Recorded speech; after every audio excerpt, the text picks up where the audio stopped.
Cypher, you may recall, is a character in the 1999 blockbuster film The Matrix, who has awakened from a false reality to see the world as it truly is, which is pretty dreary and miserable. In the end, he betrays his friends so that he can return to his state of delusion. I know this steak doesn't exist, he tells his subjugators over a virtual meal. I know that when I put it in my mouth, the matrix is telling my brain that it's juicy and delicious. After 9 years, you know what I realize? Ignorance is bliss. I don't want to remember nothing, okay? Get my body back in the power plant, reinsert me into the matrix. In Plato's allegory of the cave, the original Matrix story, prisoners who have been chained within a dark cave for their entire lives without any knowledge of another reality, murder one inmate who has escaped and discovered the real world before returning to lead them out of captivity. It's one matter to deceive others, but to deceive ourselves by intentionally ignoring and resisting what is true and what is real isn't just a betrayal of our friends, as in the Matrix, or the abandonment of our society, as in Plato's allegory. It's self-deception. It's a betrayal of oneself by oneself. Yet how many of us prefer it this way? How many, like the Cypher character in Plato's Prisoners, prefer to live lies rather than truth, or delusions to reality? How many would rather remain blind than to see? We prefer to deceive ourselves because our fantasies, like Cypher's imaginary steak, are easier to swallow, often easier to swallow than reality. Delusion is a psychological coping mechanism, which is why most mental illnesses are dissociative in nature, meaning they enable us to break from reality, to avoid it, to enter the matrix, to stay in the cave, even if it means betraying the truth and attacking the truth tellers. I will submit that most of us prefer lies to the truth much of the time, because life is hard. Deciphering the truth is difficult and uncertain compared to the false certainty and false security of self-deception. Falsehood is easy because it is negatively and positively reinforced by our families, by our friends, by our society. Ascribing to the status quo secures our place among others.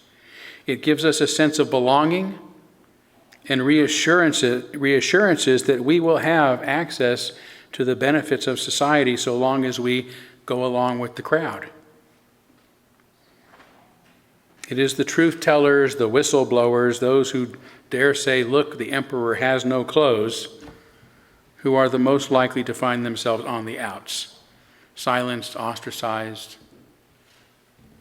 unemployable. So the fear of truth isn't entirely unreasonable. There are sound reasons for sometimes keeping our mouths shut. Yet it is one thing to keep what we think to ourselves, and another to deny it even to ourselves. Each of us, according to psychologist Carl Jung, must put on a false face in the world, a psychological state that he called the persona, named after the mask worn by ancient Greek actors. In order to move into the world, he said, we have need of a certain attitude or persona, the mask that we turn toward the world. Jung believed that the persona can be of some social utility, so long as we ourselves don't mistake ourselves for our mask, I should say, for the authentic self behind it. Yet in doing all of their small tasks, he said, most people believe that they are their masks, and thus they become neurotic. That's when our dissociative and delusional states form, when our social masks deceive even ourselves. If I should believe I was exactly what I am doing, it would be a terrible mistake. I would not fit that fellow, Jung said. As soon as I say that I am only playing a role for the time being to please you, I'm all right. Hear that line one more time, if I can find it. As soon as I say that I'm only playing a role for the time being to please you, I am all right. It's necessary to put on a public face, to sometimes hold back our feelings, to keep our thoughts to ourselves, to temper our words, to compromise, so long as we remain honest with ourselves about who we really are, what we truly believe and feel. In other words, don't lie to yourself. On the other hand, sometimes we must be brave enough to reveal our true face. We must risk being ourselves, risk taking a stand, speaking up, and saying what we mean. Knowing when to wear our mask and when to take them off is related to the greatest source of human anxiety, the dilemma between freedom and belonging, between the authentic self and the social self. And it's a chronic source of anxiety and a lifelong balancing act in which we continue to sometimes stumble and fall. And I cannot tell you exactly when to wear your mask and when you should take it off, when to choose freedom rather than belonging. But whether it's on or off, just don't lie to yourself. The bare minimum. Resist the easy way out by going through life ignoring what you deep down believe is true and real, as Cypher does in The Matrix. Escaping from reality is not a healthy means of coping with life's challenges. At its worst, this can lead, as I've suggested, to serious dissociative disorders, causing individuals to actually break from reality. For most of us, however, it means at a minimum being out of integrity with ourselves. It means living a life of self-deception. It means lying to ourselves. This is what makes Cypher such a tragic character, because his name literally suggests his ability to decipher the difference between what's real and what isn't. Yet he consciously chooses to live an unconscious life. Coping with life's pain by denying it is one of the main reasons that we choose, consciously or unconsciously, to deceive ourselves. Another, again, is our need for belonging, our desire for companionship and social security. When it comes to finding acceptance, conformity is almost always an easier path than authenticity. This is why most would choose belonging before their own freedom, like the prisoners in Plato's cave who kill their would-be liberator. Yet there is another, and I believe more pervasive, cause of self-deception that's hardest of all to overcome because it is hardwired into our very neurology, and that is fear. Fear is considered one of our 6 primary emotions, the others being happiness, sadness, anger, disgust, and surprise. But unlike these others, fear actually has a special physical place, a structure in our brains, 2 almond-shaped nuggets called the amygdala that are hardwired to the hippocampus, the area in our temporal lobe responsible for processing our emotions, among other functions. Authors Peter Diamandis and Stephen Kotler say the amygdala is our early warning system, an organ always on high alert whose job is to find anything in our environment that could threaten us. Anxious under normal circumstances, once stimulated, the amygdala becomes hypervigilant. That's how we're wired. And this coincides with evolutionary psychology's theory that the most important question faced every day by all animals, including humans, is whether their immediate environment is dangerous or not. That's the first thing we have evolved to ask ourselves: am I safe? And this instinctive fear of new environments, of unfamiliar circumstances, and of strangers is called neophobia. Neophobia. Remember Neo in Matrix? He meant new. It means new. Neophobia is fear of the new, and is likely rooted in the rational fear of our hunter-gatherer ancestors that they had of wandering too far from the safety of the group and of going alone into untrodden territory. There's safety in numbers and to sticking to the well-traveled road, the well-beaten path. Although we don't face the same sort of threats that they faced thousands of years ago, we have inherited their neurology, which manifests as fear. The fear of the new and the fear of being alone. Feeling safer by going along than by going alone additionally requires us to convince ourselves that the crowd must be right. We accomplish this by purging ourselves of any doubt about our shared ways and beliefs, and by ridding our community of threatening outliers. In the process, we adopt a false sense of certainty that leads to a false sense of security. And they are false because there is nothing in life that is certain. Not even sticking to the tried and true, which only work well until they no longer work well. Even in our liberal church, I sometimes hear people complain, but that's the way we've always done it. Or behave as if any any change, I should say, is a moral crisis, even if it's just moving the furniture. Right? We're so silly. Fortunately, this isn't most of us, but it does happen. And when it does, it's the primitive brain that's talking, not the liberal brain, not the liberated brain, not the free mind that Unitarians are supposed to be known for.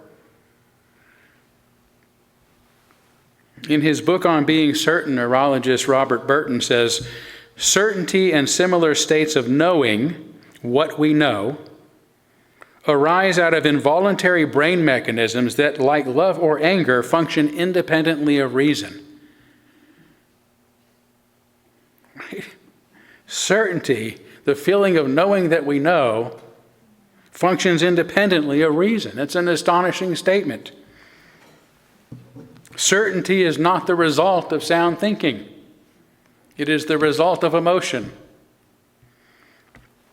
As Burton goes on to say, the feeling of knowing and its kindred feelings should be considered as primary as the states of fear and anger. Fear, anger, certainty. Emotional relatives. In other words, when we feel sure we are right, the only thing we might really be certain of is that we are having an emotional reaction, that we are caught up in an emotional reaction, probably to something that frightens us, whether it's really frightening or not.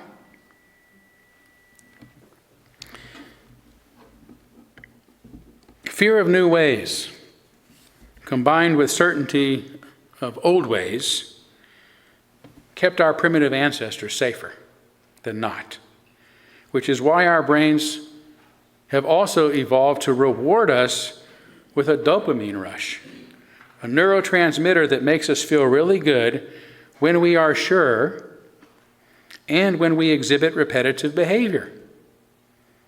right? Our brains wanted us to survive. So they made us feel good by repeating the same patterns again and again. And that's why habits, including habitual ways of thinking, become habits. Because our ideas are addictive.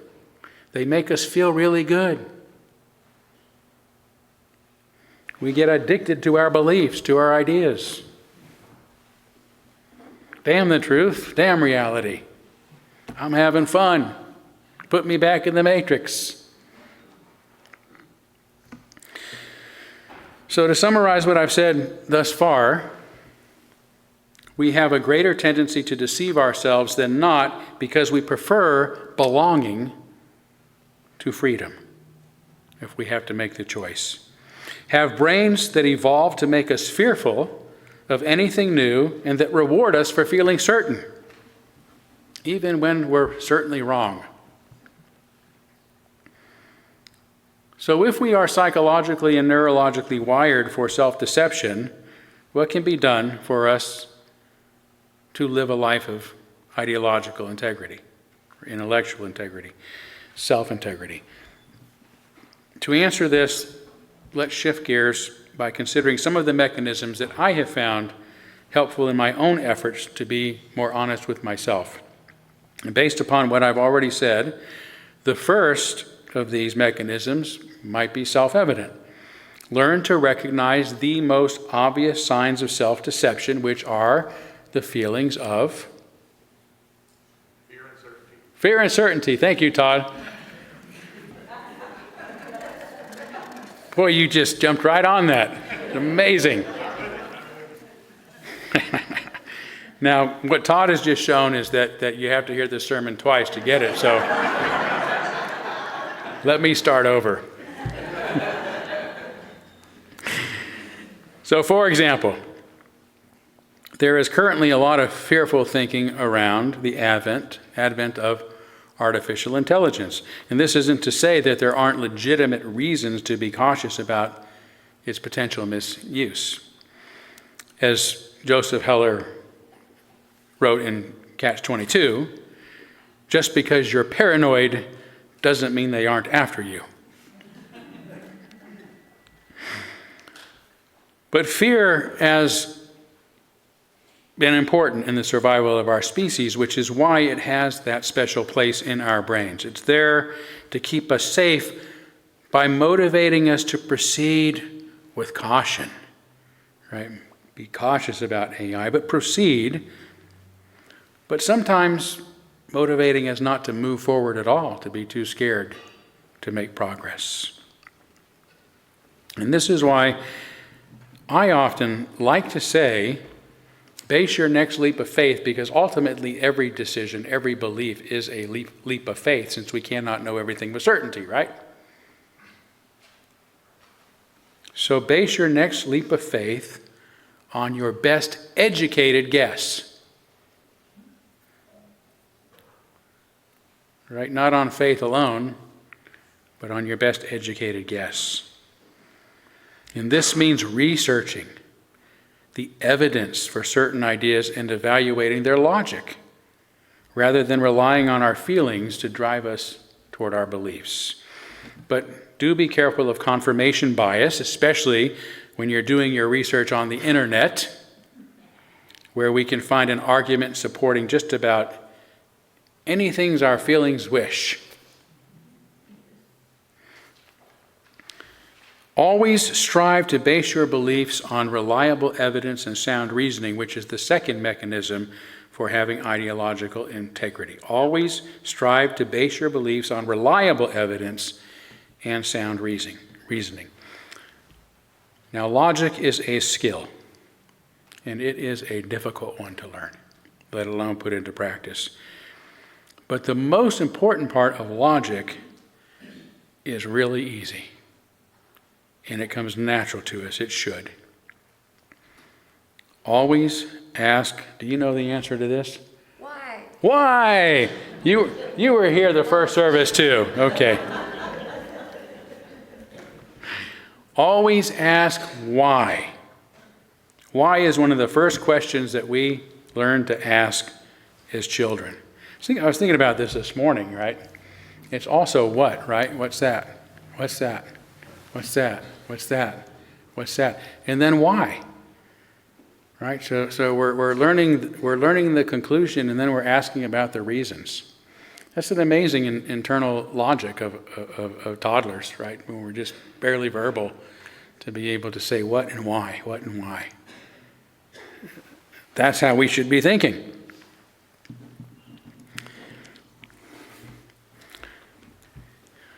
It is also one of the first questions, however, that we are discouraged from continuing to ask by being told things like, don't question me, just do as I say, or because I said so. If you've been discouraged from asking why, I urge you to reclaim this intellectual prerequisite. Logic is also called reason for a reason, because it requires reasons for the ideas that we decide to believe. And asking why is the only means of obtaining those reasons and determining if they are sound or not.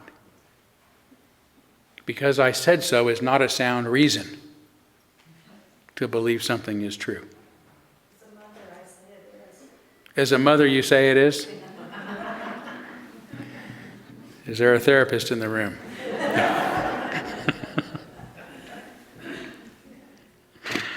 Yes, well, right. I mean, that's the thing, right? When you hear the why, eventually, because it just is, I said so. But we got to be careful not to take away our children's questions. That's a very difficult thing. When I was a young boy, there were a couple of gay men who moved into the house next door to us. And I don't know how old I was, 6, 7, 8 years old. Very nice guys. And I was always starved for affection from men because I'm diverging a little bit here, sorry. But the one of them just stayed out and worked on his car all the time. Super, super nice guy, very paternal, very fatherly, And one day my mother came out and said, you got to stay away from them. Don't talk to those guys. And I said, well, why not? She goes, just don't talk to them. And I kept asking, probably, well, why? Why? And she finally said, well, because they're queer. Now, I said, well, what's queer about them?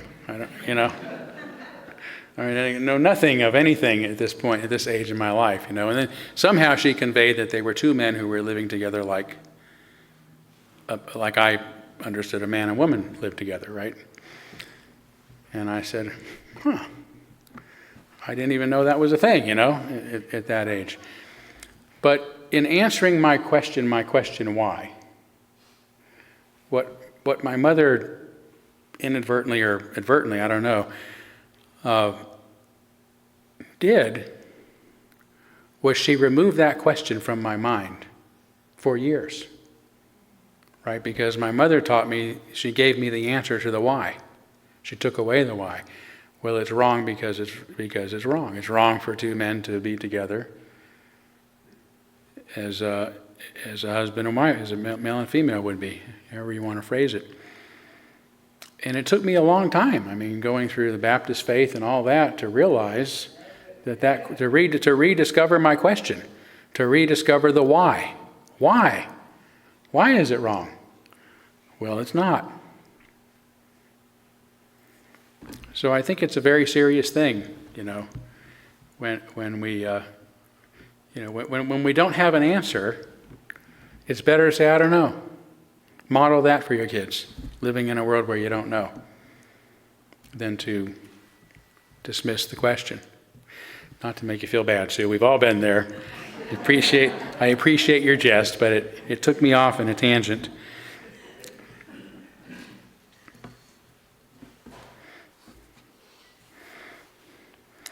So another mechanism for ideological integrity is learning to recognize some of the most basic logical fallacies. And there are several, so I'm only going to mention those three that I find the most common these days, including common among those on both the left and right of things. And first, especially nowadays, is the ad hominem fallacy, right? Which occurs when, rather than arguing the merits of our ideas, we simply attack the character and the motives of those who hold them. Now, criticizing Elon Musk as an unelected billionaire is one that really troubles me, for example, because it has nothing to do with whether or not his ideas are right or wrong. If we are critical of what he's doing as head of the new Department of Government Efficiency, then we should stick to the facts, or in this case, the lack thereof. Right? Despite his claims that Doge has uncovered hundreds of billions of dollars in waste and already saved billions, the agency has provided little proof, if any, that either of these claims is true, making it illogical for us to believe them. Right? We don't need to attack his character. We need to look at the evidence, which is non-existent. Attacking Musk's character to disprove these assertions is illogical, and vandalizing Tesla vehicles only proves that some people are extremely angry. But being extremely angry also says nothing about the worth of their ideas or what's bothering them. When Trump, on the other hand, plays on people's emotions, called the appeal to emotions, as he did prior to the election by making unsubstantiated claims, surprise, surprise, about millions and millions of criminals invading our country, and that he is the only person who can prevent World War III and nuclear holocaust. Or as he is doing now, claiming that his tariffs will make us all wealthier than we can possibly imagine. He is playing on our feelings, on our worst fears, and on our greatest hopes. And these claims are also illogical because he seldom, if ever, gives us any reasons for why we should believe him. He just makes proclamations, which makes them illogical to accept. Another common fallacy is raising a straw man, a quick and sometimes unnoticeable switch from the argument at hand to a similar argument that's easier to win. And we see this pundits all the time, or people being interviewed in the news. They don't stay with the question. They go find another problem or something. In Trump's now infamous attempt to manipulate Ukrainian President Vladimir Zelensky during his visit to the White House is a really good example. Now, based upon what transpired before their meetings, and when somebody says based upon, this is a sign that I'm about to give you my reasons. I'm about to tell you why, my reasons for the conclusion that I will draw from them, right? So I'm not giving you an opinion here, but I'm giving you the reasons for the statements to follow. So what transpired before their meeting was he had conversations with Vladimir Putin, positive praise for Vladimir Putin after those conversations, while blaming Zelensky for the war, for starting the war, and calling him the authoritarian, along with statements about obtaining Ukraine's mineral rights. It is thus logical to conclude that Trump wanted to convince Zelensky to accept Putin's terms, which meant ceding the territory Russia has already taken and agreeing to never join NATO, and in exchange for Trump arranging this great deal, give the U.S. half of the country's mineral rights. That was what was wanted. We can conclude this pretty soundly by the evidence that we all saw in advance of that meeting. But during the meeting, he simply asked Zelensky if he wanted peace and to save millions and millions of lives? Right? That was the question. Don't you want peace? Hey, you want peace, don't you? You want to save millions and millions of lives? Who can say no to that? Right? Yet when Zelensky did not take the bait, Trump and VP Vance pounced on him with ad hominem attacks. None of this was rational. None of this was logical. And if you learn these simple fallacies, you'll spot them. And there are plenty of other fallacies, but for now, I would just say, learn to see these fallacies around you. Maybe that's the easiest way to start, but it's more importantly to learn to see them in yourselves, in your own thinking. And that's really what logic does for us, is makes us better thinkers, gives us intellectual integrity. So learn the fallacies and learn to find them in your own thinking. And this leads to another mechanism for avoiding self-deception. Explore the merits of those ideas that you most disagree with. Consider the ideas that you feel hostile towards. We all have a primitive instinct to automatically disagree with the ideas that are on the other side of an issue, the other side of our own beliefs. Republicans automatically disagree with almost anything a Democrat says and vice versa. And this is true of liberals and conservatives in general around the world.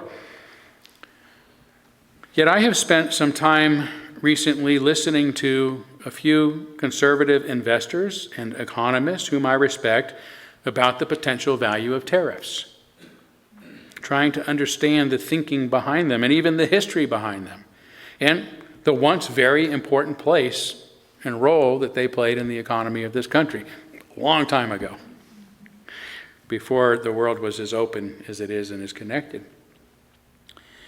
And although their arguments do not convince me, I considered them with courage and with respect and with openness, and now I do have a new appreciation, as I said, for the role of tariffs, for the purpose of tariffs.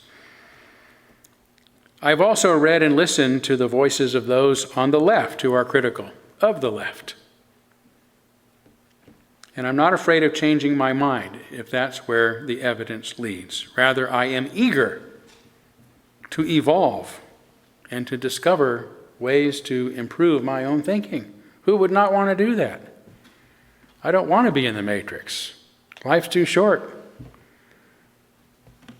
I want to become a better thinker, to understand better than I do now.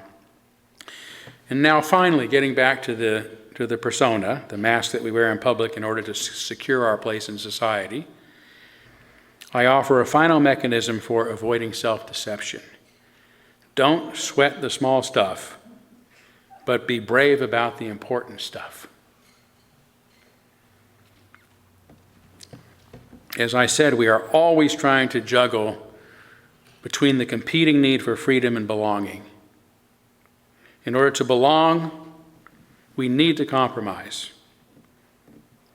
which means not always getting our way, not always saying exactly what we think, and sometimes having to set aside our own desires and wishes. Learning to give and take is part of what it means to be in a community. Not always getting our way. It's what it means to be in a healthy relationship. But when it comes to important matters, like our integrity and adhering to our core values, we need to express ourselves, even at risk of offending others and finding ourselves estranged and ostracized. Just be careful not to inflate the small stuff into big stuff out of pride and selfishness.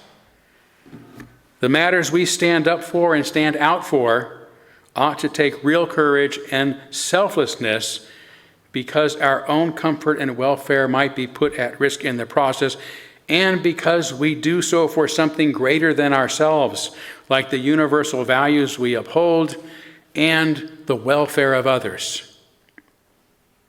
That's when we take it off. because we have to suffer the consequences of doing what we believe is right. We are wired to fear new ideas in new ways and to go along with the crowd and not wander too far into unfamiliar territory. That's the belonging part of our psychology.